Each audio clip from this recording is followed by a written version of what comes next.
Going to join me now, my international panel. James Morrow, Corey Bernardi. I'm giving you good and due notice that you're going to be on your toes because I want to whip around a few things. Corey, I'll start with you.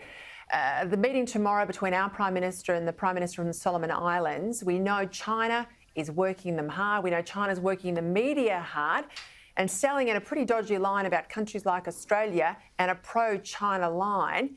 Can Albanese, the Prime Minister, Albanese, turn it around? I'm not sure that he can. What I would expect is the Solomon Islands Prime Minister is going to go there, say, we've got China in hand, but you should give us more money. The more money will help us to stave off the communist threat. It's a begging thing. They act like children because that's what they want, just more in their own pocket, Peter.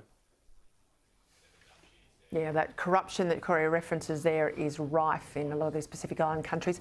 James Morrow, talk about Russia's secretive nuclear division entering or headed towards the Ukraine border by train heightens all this rumour we're hearing that Russia is serious about the threats we heard from Putin a couple of weeks ago.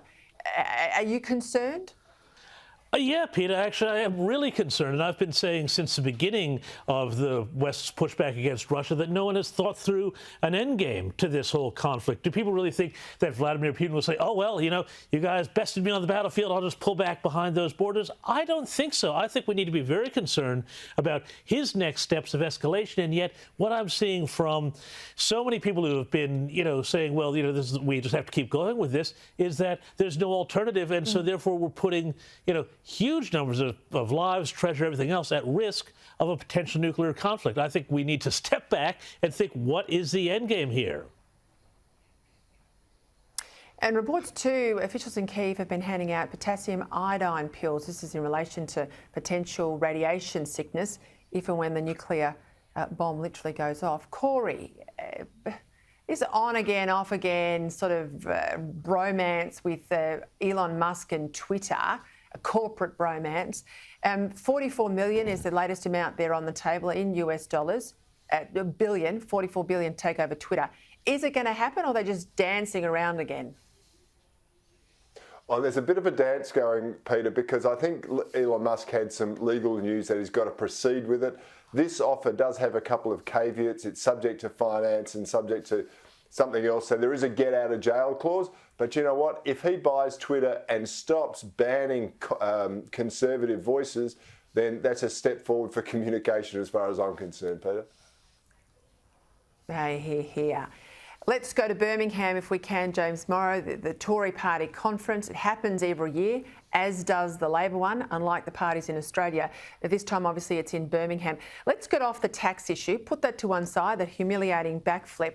I was really interested in Suella Braverman. She's the new Home Secretary there in Britain, the equivalent of our Home Affairs Minister. She said something that caught my attention. Have a listen. I would love to be having a front page of the Telegraph with a plane taking off to Rwanda. That's my dream. That's my dream. It's when my will obsession. that happen? So, James, she says she's serious about making this Rwandan asylum seeker deal a practical reality. What do you make of it? Well, look, I think it's a great idea in theory. I mean, getting people all the way to Rwanda is pretty difficult, especially given the numbers that you're dealing with coming across from Britain. It's obviously modeled on the Australian plan. But, you know, if they went to water over the tax issue because of a bit of media criticism and criticism from the banks, you know, everybody on the left and in the media and the progressive establishment hates this refugee plan. They'll do the exact same thing, and I bet they'll fold.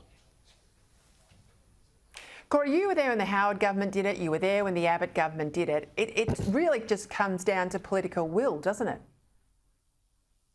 Absolutely. You've just got to be immune to the criticism, which you know is going to come, and the people will celebrate it. They always have. They want safe and secure borders, because if you're not in control of your borders, then you're not in control of your destiny as a nation. And that's what the UK needs to learn, the left over there, just as Australia has, Peter.